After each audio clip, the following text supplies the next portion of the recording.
Olá pessoal, tudo bem? Sou Rodrigo Fraga e vamos a essa questão. O enunciado abaixo refere-se às questões 6 e 7. A figura 1 esquematiza a trajetória de duas partículas 1 e 2 em rota de colisão inelástica ao ocorrer no ponto P. A figura 2 representa 5 possibilidades de trajetória do centro de massa do sistema após a colisão. As massas e módulos das velocidades das partículas 1 e 2 são respectivamente m2v0 e 2m e v0.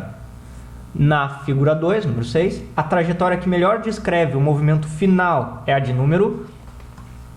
Pois bem, pessoal, como teremos uma colisão inelástica, o que ocorrerá é que esses dois corpos passarão a se deslocarem como se fosse um único corpo. Mas bem, antes disso devemos considerar os vetores quantidade de movimento dos dois. Pois bem, vamos fazer uma análise, primeiramente, com a componente vertical desses dois vetores. Pois, como as duas esferas estão se deslocando, os dois corpos estão se deslocando para a direita, evidentemente que a trajetória se manterá para a direita, só que para uma das 5 possibilidades. Com isso, iremos analisar o vetor quantidade de movimento de cada um. Pois bem, sabe-se que a quantidade de movimento tem módulo que é igual a m vezes v.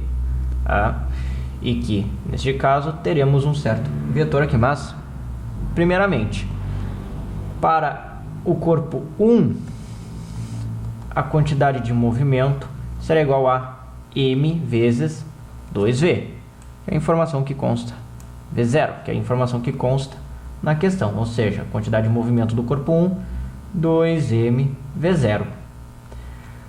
Para a partícula 2, corpo 2, teremos 2m vezes v0, o que vai dar 2m v0.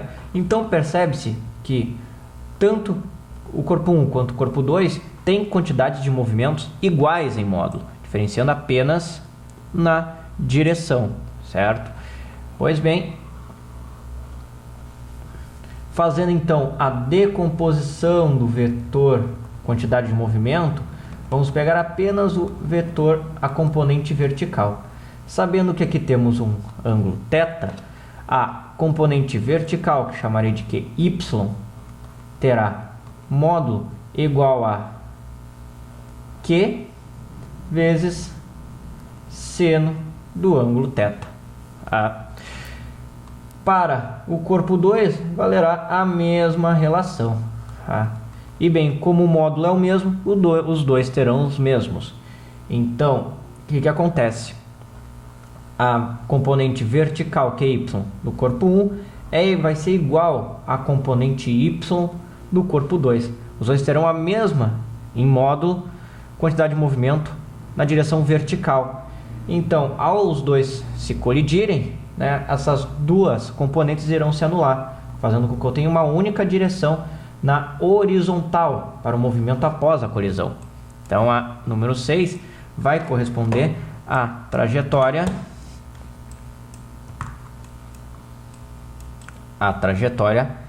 3. Então, temos ali letra C como resposta. Uma outra maneira é pensar como essas duas quantidades são iguais, bem, verticalmente elas vão se anular, então vai se manter nessa mesma direção. Mas quis fazer uma análise mais vetorial. Agora 7. Sendo a colisão perfeitamente inelástica, o módulo da velocidade final das partículas é... Bem, sendo completamente elástica, teremos então que ao final da colisão, os dois corpos, as duas partículas se deslocarão com uma mesma velocidade, como se fosse um único corpo. Então, como sabemos que um desses corpos tem massa m e o outro tem massa 2m, então a massa total aqui é uma massa de 3m, se deslocando a uma velocidade de módulo v'. Então eu sei que a quantidade final desse movimento, quantidade de movimento final, vai ser 3m vezes v'. V' sendo a grandeza que queremos encontrar. Bem, agora analisar a quantidade de movimento inicial. Bem, vamos ter que considerar as componentes agora horizontais. Tá? Então, pegando o mesmo vetor, pois os dois terão o mesmo módulo, pois têm o mesmo ângulo, tem o mesmo módulo, então, só diferenciando o sentido, então vamos achar o mesmo módulo para a componente horizontal, né, desses dois. Bem, que eu vou chamar de QX. Como eu sei, aqui eu tenho um ângulo θ. Tá? Pois bem, essa quantidade QX será igual à quantidade de movimento Q daquela partícula vezes o cosseno do ângulo θ. Tá?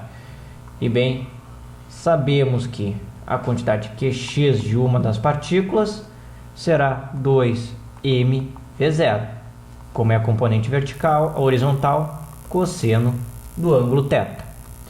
Então a quantidade de movimento inicial vai ser nada mais que as componentes horizontais da partícula 1 mais da partícula 2, né? No caso, QX1 e QX2.